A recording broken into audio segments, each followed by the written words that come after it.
In this week's video, let's take a look and see if we can create amazing photos with just a budget lens. Welcome to the Photo Genius channel.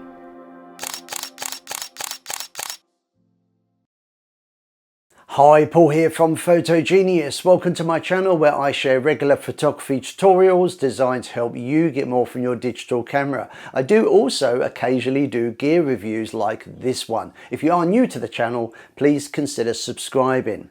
Now, a few weeks ago, a company called Pergear got in touch. They are the distributors of this lens, and they wanted to know if I wanted to review the lens. Now, the focus of this channel is more tutorial based, but I do occasionally do gear reviews, and equally, I often turn down many opportunities to review gear.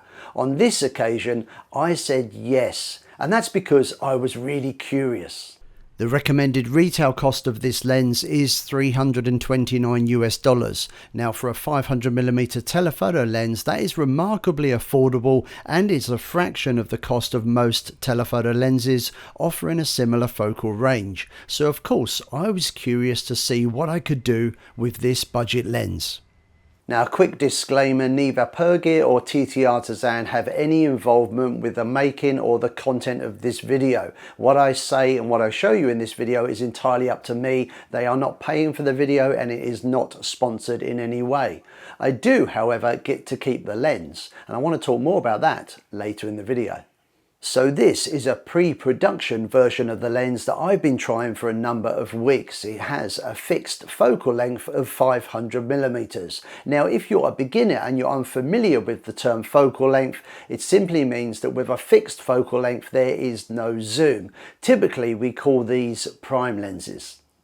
This fully manual lens weighs just over 1600 grams and feels really solid and well built. There's no plastic or rubber parts, and it actually feels more premium than the price would suggest. Look carefully and you will see that the markings on the lens indicate f/5.6 as the widest aperture.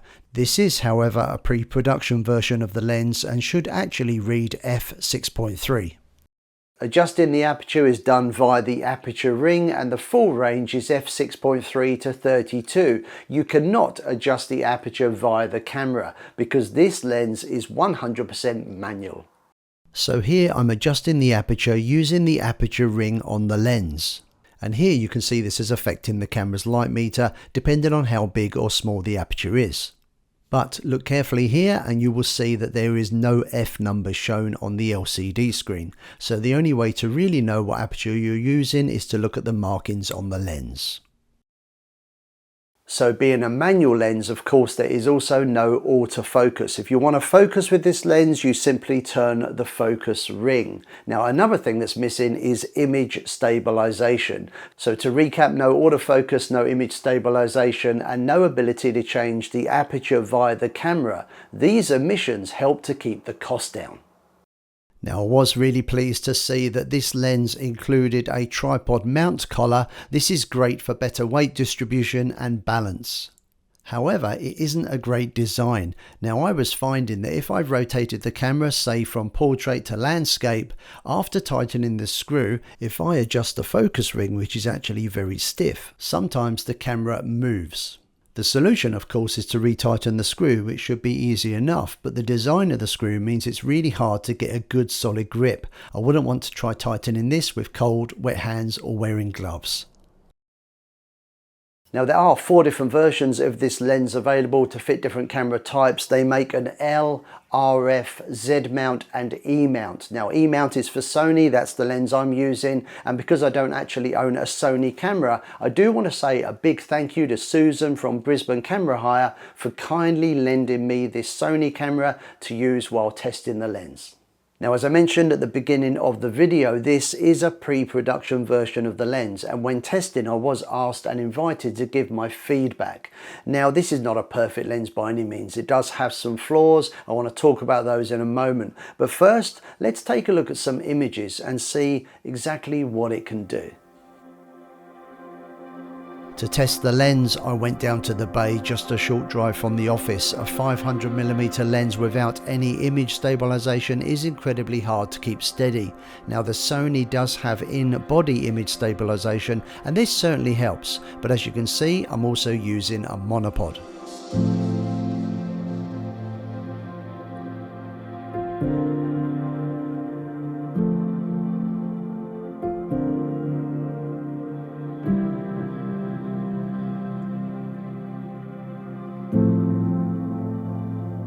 Now, I shot over 100 images of the pelicans, 36 of which were sharp and in focus, which is a third of the images taken. Now, this may not sound great, but I think it's an acceptable hit rate considering the lens is manual focus. I do, however, think the success rate could have been much higher if the focus ring was not so hard to turn.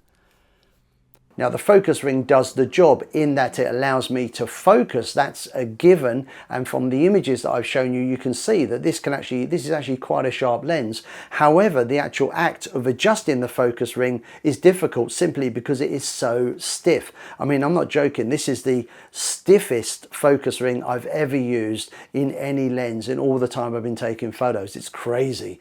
Now, again, I can only comment on this version of the lens, which is a pre-production version. So I'm really hoping this is something that they fixed for the released version.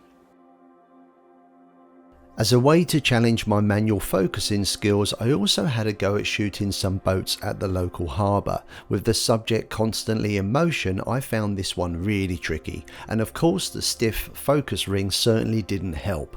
The result was plenty of out of focus images, but as I've already said before, perseverance pays, and as you can see, you can get really sharp images using this lens.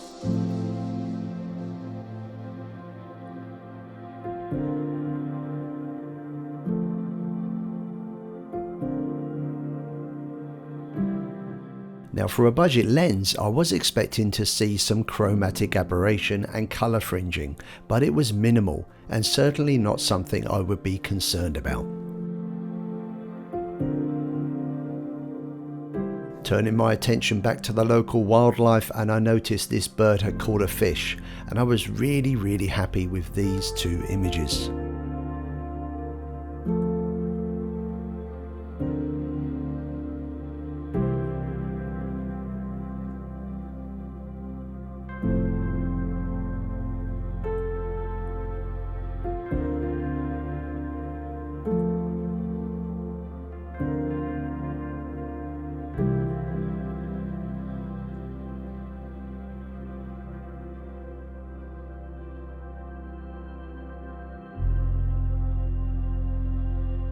Manually focusing a big lens like this can be really tricky, but there are a few things you can do that will help you nail the focus.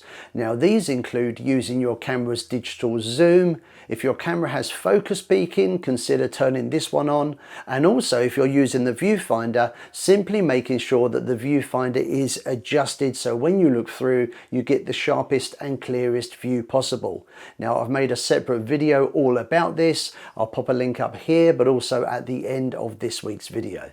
So yes, this lens is not a perfect lens and it does have its flaws, but with patience you can actually get some great images, and I've shown you some of those in this video. Now, the next image I want to show you was probably my favorite image that I've shot so far using this camera and this lens combination, and it's a picture of the moon. I've shot many images of the moon over the years and I've got some really great images, but I'm not kidding, hands down, this image shot with this cheap budget telephoto lens is hands down the best photo of the moon that I've personally ever captured. So a few minutes after sunset, all set to capture an image of the moon, I'm using the camera's digital zoom to enlarge the image and make manual focusing easier. And as you can see, despite the camera being on a very stable tripod, there is a lot of movement. This is caused by me adjusting the focus ring on the lens.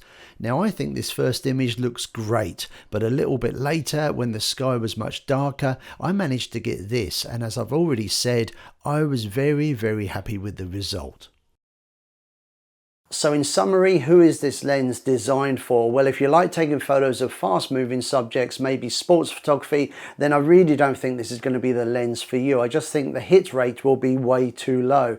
However, if you like doing wildlife photography, hopefully I've shown you in this video with my example photos that with some perseverance, patience, and maybe a bit of luck, you can actually get some amazing results. So with advances in technology, we now have amazing features in cameras like face detection, eye detection, animal detection. I mean, wow, it's just mind-blowing what these things can do. But actually, I found it to be quite a refreshing change to go back to basics. I quite enjoyed the challenge of manually focusing, manually thinking about my aperture. It was quite a joy. And yes, this lens at times didn't give me quite what I was looking for. It was a bit frustrating, but I've shown you in this video, and hopefully you agree that this lens is capable of taking some really great photos as well. And remember, again, it is a budget lens.